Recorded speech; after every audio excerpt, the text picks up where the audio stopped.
For this lesson, we will discussing the five methods of development communication or DevCom and information communication technology or ICT. DevCom and ICT are critical fields that aim to facilitate social change and enhance development processes. However, several myths and misconceptions surround these areas, which can hinder effective practices and understanding. So, we're here to explore some prevalent myths in both DevCom and ICT. Myth 1. DevCom is merely supportive to other project components or project interventions. This myth tackles about the stems from early development communication practices where communication was seen as a supplementary task primarily focused on creating materials to support agricultural initiatives. However, communication experts argue that communication is a legitimate intervention in itself. In projects aimed at long-term behavior change, such as population control and resource management communication, often becomes the central intervention, challenging the notion that it is merely supportive. In fact, many assert the development process is fundamentally a communication process. For example, in rural areas of the Philippines, community radio stations empower local voices, allowing residents to discuss their issues rather than just receiving information from authorities. Myth number 2, DevCom means media or material. Another common misconception of myth about development communication equates to just media or material, but in reality, it is a dynamic process that involves much more tangible outputs like poster and TV spots.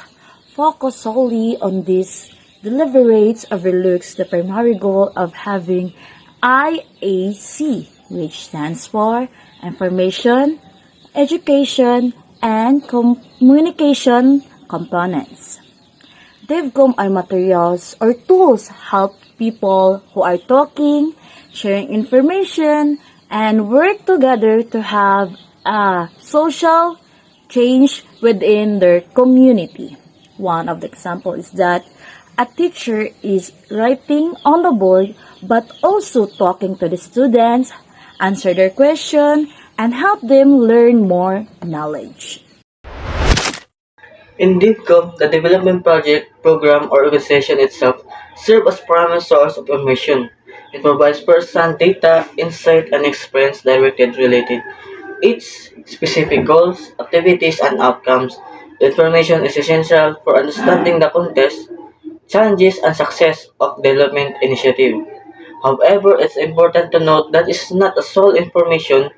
A comprehensive understanding of development context requires a multifaceted approach incorporating insight from various stakeholders. This may include stakeholders, essential experts, and secondary sources. Myth 4. Communication is not difficult. It is relatively a minor job. In resource-limited environments, it may seem that communication tasks can be handled by a single individual. However, this oversimplifies the reality of development communication work. While creative production can be challenging and rewarding, the real difficulty lies in managing diverse opinions from various stakeholders, from superiors to end users who all believe they possess expertise in communication. This aspect makes development communication both complex and time-consuming.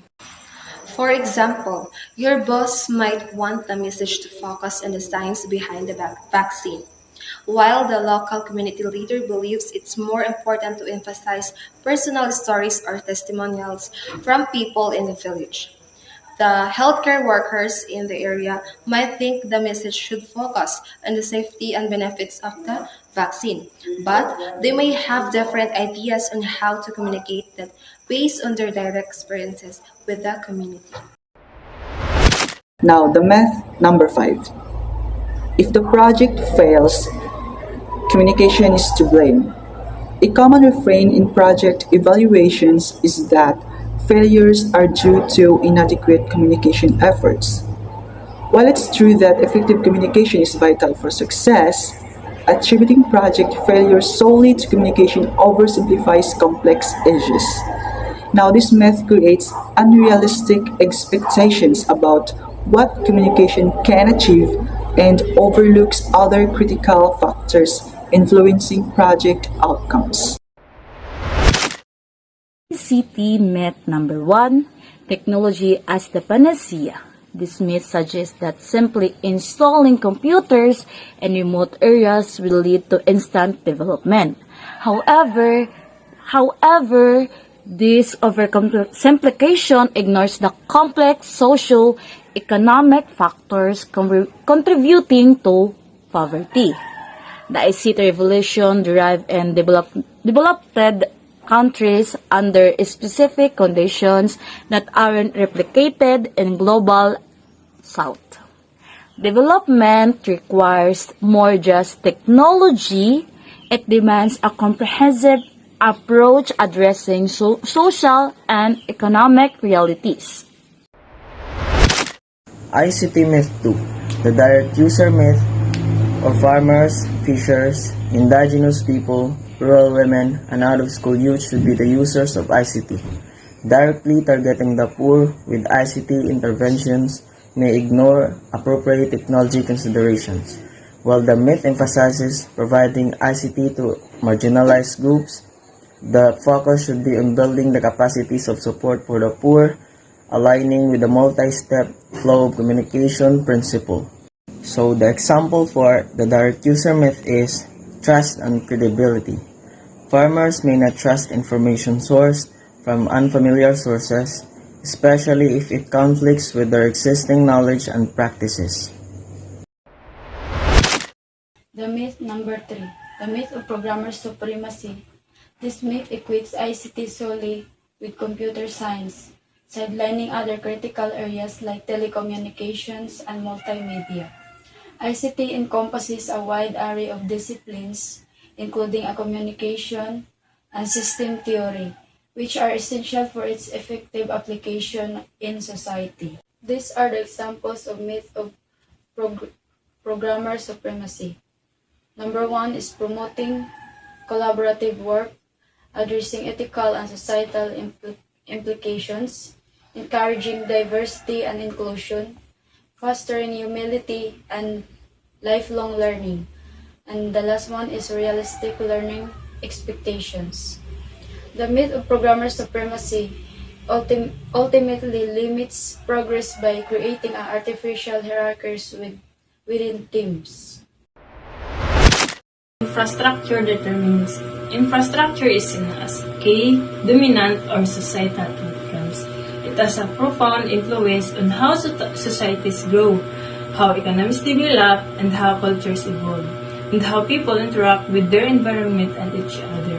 The key is that the form and structure of infrastructure in place can have a profound, then often predetermined effect on future development and societal organization. Here are the examples of infrastructure determinism. First is material constraints. A city with limited public transportation options forces people to rely on cars, thereby fostering urban sprawls and car culture. Similarly, areas without sufficient internet infrastructure may struggle to participate in the global digital economy, thus limiting their economic and social opportunities. Myth 5. The free market prevailing. There is a common assumption that if content exists online, it will automatically be accessed and utilized. However, this overlooks the complexities of information dissemination. Effective communication strategies are crucial for ensuring content is not only available but accessible and engaging for users. Example for free market prevailing is the grocery market, where prices are determined by supply and demand without government intervention.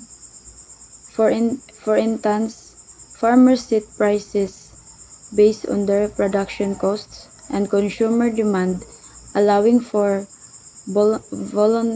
voluntary exchanges between buyers and sellers. Another example is the technology sector, where companies innovate and compete freely, responding to consumers' preferences and market trends, such as in the smartphone industry. Conclusion. Understanding this math is essential for practitioners in both development communication and ICT to create more effective strategies that genuinely address community needs and foster sustainable development. By debunking this misconception, stakeholders can better utilize communication and technology as tools for meaningful change rather than relying on oversimplified narratives about the rules and development processes.